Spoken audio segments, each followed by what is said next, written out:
A long, long time ago, after Moses led the Israelites out of Egypt and through the Red Sea, they traveled through the desert to a place called Mount Sinai.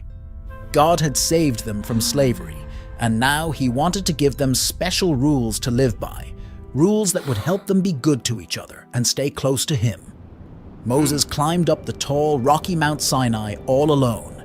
The mountain was covered in thick clouds, and there was thunder and lightning. It was a bit scary, but Moses knew it was important. God himself was going to speak to him there. God talked to Moses on the mountain for 40 days and 40 nights. He told Moses 10 very important rules, which became known as the 10 Commandments. These weren't just any rules. They were God's way of showing the people how to live peacefully with each other and be faithful to him. When Moses came down from the mountain, he brought 2 stone tablets with him. The commandments were written on these tablets so everyone could remember them.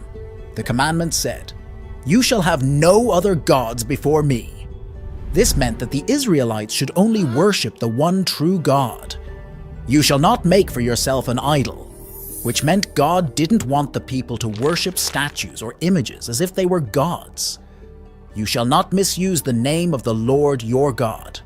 God meant that they were to speak God's name with respect, not carelessly. "Remember the Sabbath day by keeping it holy." He wanted 1 day a week for them to rest and think about God, just like God rested on the 7th day when he created the world. "Honor your father and your mother."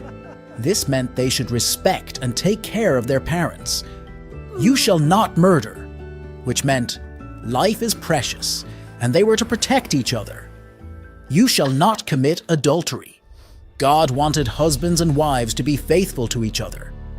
"You shall not steal," which meant taking something that isn't yours is wrong. "You shall not give false testimony against your neighbor." This meant telling lies about others is harmful. "You shall not covet," which means not to be jealous of what others have.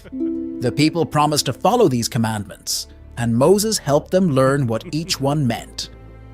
The 10 Commandments were a gift to help the Israelites understand right from wrong. They were rules to live by that would keep them safe and happy.